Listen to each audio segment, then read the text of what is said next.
Nero, the most powerful man in the ancient world, was once seen strolling through Rome's bustling forum with a striking new companion, his wife. But this was no ordinary bride.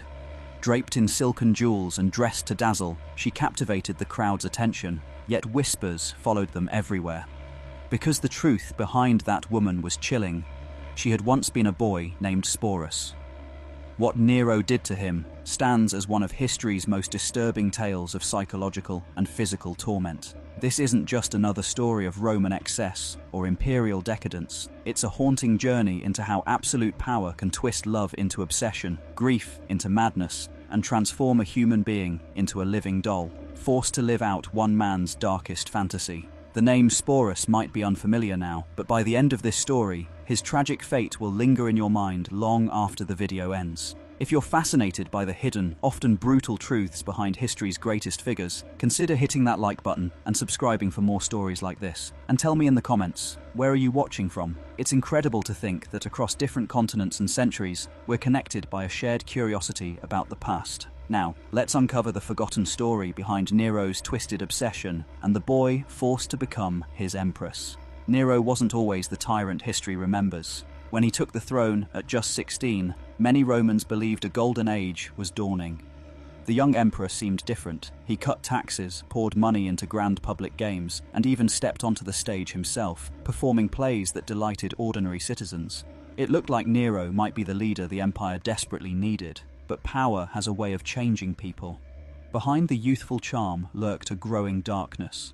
As Nero's reign continued, paranoia crept in. Imagine I'm the ruler of a vast empire of 60 million people, knowing that everyone around you secretly wishes for your downfall. Isolation settled in. No one dared to contradict him, challenge him, or question his decisions, not even his closest advisors. By 65 AD, something inside Nero had cracked. The promising leader had become erratic, unpredictable, and dangerous. His mind, once sharp and ambitious, twisted under the weight of his absolute control. And it was this broken emperor who set the stage for one of history's most chilling stories. But what pushed Nero over the edge? It wasn't just politics or paranoia. It was a love so intense, so obsessive, that it would consume him and everyone around him in ways no one could have imagined. Poppaea Sabina was everything Nero thought he wanted, and more. Stunningly beautiful, fiercely intelligent, and ambitious enough to match his own grand dreams, she was the kind of woman who commanded attention wherever she went. Where Nero's lawful wife Octavia was quiet and reserved, Poppaea was vivacious and bold. She didn't shy away from the spotlight, she thrived in it. What began as a typical Roman scandal, a secret affair, quickly spiraled into something far more dangerous. Nero wasn't just attracted to Poppaea's beauty, he was consumed by her. Ancient historians describe his behavior as increasingly erratic and possessive. He would fly into furious rages if any man dared to glance at her for too long. Guards were posted around her constantly, supposedly for protection, but really to monitor her every move.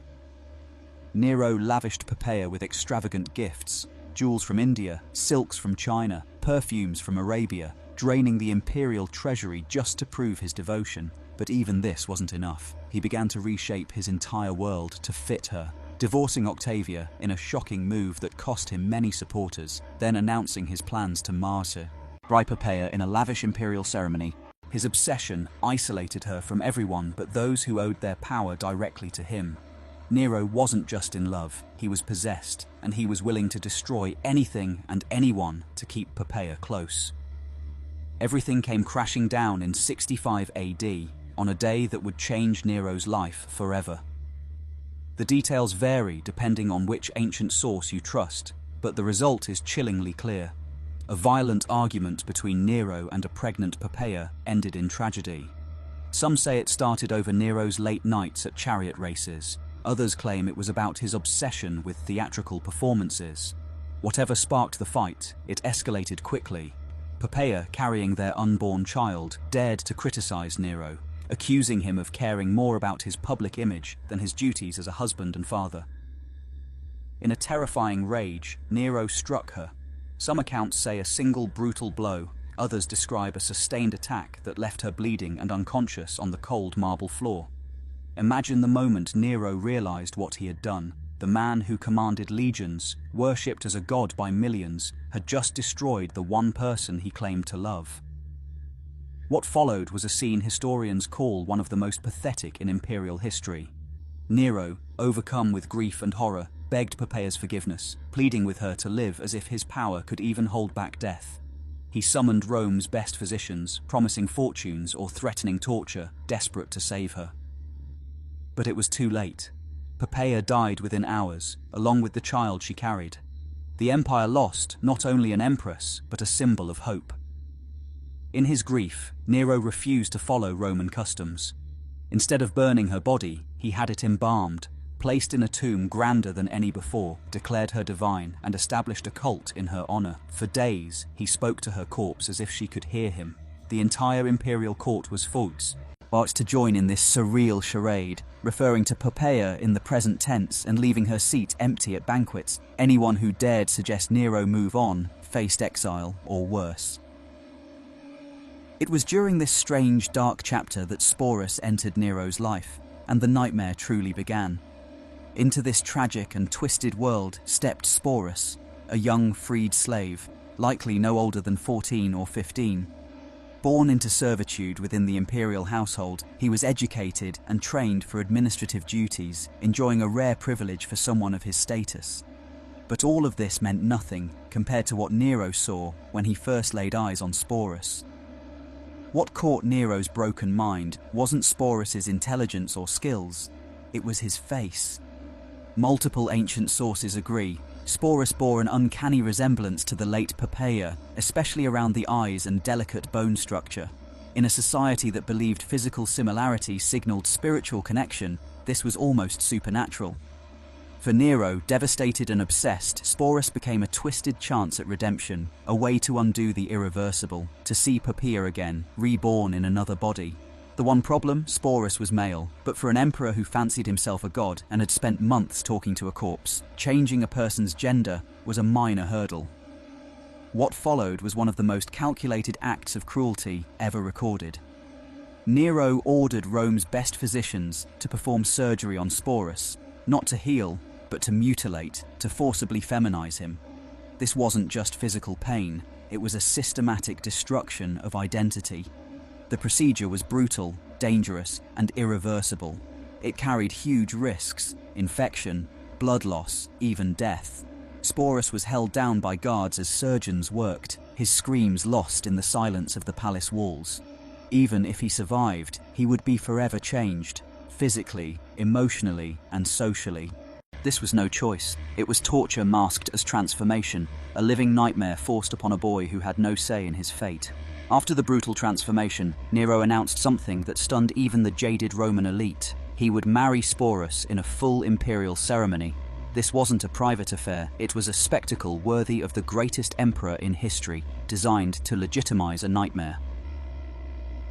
Months of preparation followed. Sporus was given a new name, Sabina, after the dead empress he was meant to replace. Imperial seamstresses crafted gowns that would hide what remained of his masculine features, while master jewelers fashioned ornaments that once belonged to Poppaea herself.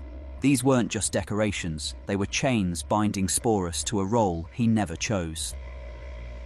Every day, Sporus underwent lessons in becoming the perfect empress. Makeup artists taught him to feminize his face, using kohl to enlarge his eyes and rouge to soften his cheeks. Hairdressers sculpted elaborate hairstyles that required hours of painstaking care. But perhaps most torturous were the tutors who drilled him on feminine mannerisms, how to walk, sit, gesture, even speak in higher tones.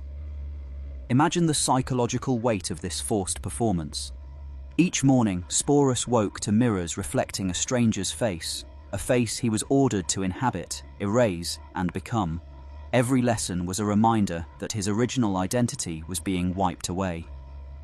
When the wedding day arrived in spring of 67 AD, the palace was flooded with imported flowers and illuminated by thousands of oil lamps. Musicians played traditional songs, servants offered the finest wines, and guests wore practiced smiles.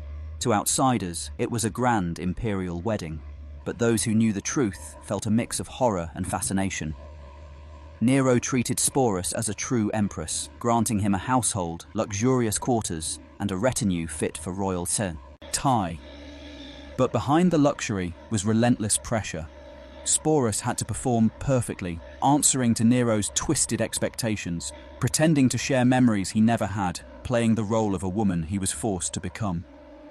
This wasn't just a wedding. It was the sealing of a tragic identity erased, a young life trapped in a relentless, cruel illusion. Sporus's life as Nero's empress wasn't confined to the palace walls. When Nero decided to tour Greece, flaunting his talents at festivals, Sporus accompanied him, presented to foreign dignitaries as the legitimate empress of Rome. Imagine the confusion and whispered questions among Greek aristocrats confronted with the empire's most powerful man traveling with a teenage boy dressed as a woman, demanding to be treated as his wife. But Nero's reign was unraveling fast. By 68 AD, his reckless excesses had pushed the Roman elite too far. Rebellions erupted across the empire, governors declared open opposition, and the Praetorian Guard turned against him. The Senate branded Nero an enemy of the state. When he fled Rome with a small group of loyalists, Sporus was among them, a living symbol of a regime in collapse. Nero's final days were marked by desperation and theatricality, but when enemies closed in, he chose death over capture. His suicide left Sporus vulnerable, a prize and a liability in the brutal power struggles that followed. What happened next was almost as tragic. Sporus became a political pawn, passed from one powerful man to another, Nidius Sabinus, Otho, and finally, Vitellius. Each kept him dressed as a woman, calling him by Poppaea's name, perpetuating the cruel fiction Nero had created. Under Vitellius, Sporus suffered the ultimate humiliation, forced to perform in the Colosseum, reenacting mythological scenes that involved violence and public degradation. For thousands in the crowd, this was entertainment. For Sporus, it was the final act of a living nightmare. Unable to endure further humiliation, Sporus made the one choice that was truly his own. He took his own life, probably by poison, sometime in 69 AD. Likely no older than 20, he finally escaped the grotesque theatre that had consumed his existence.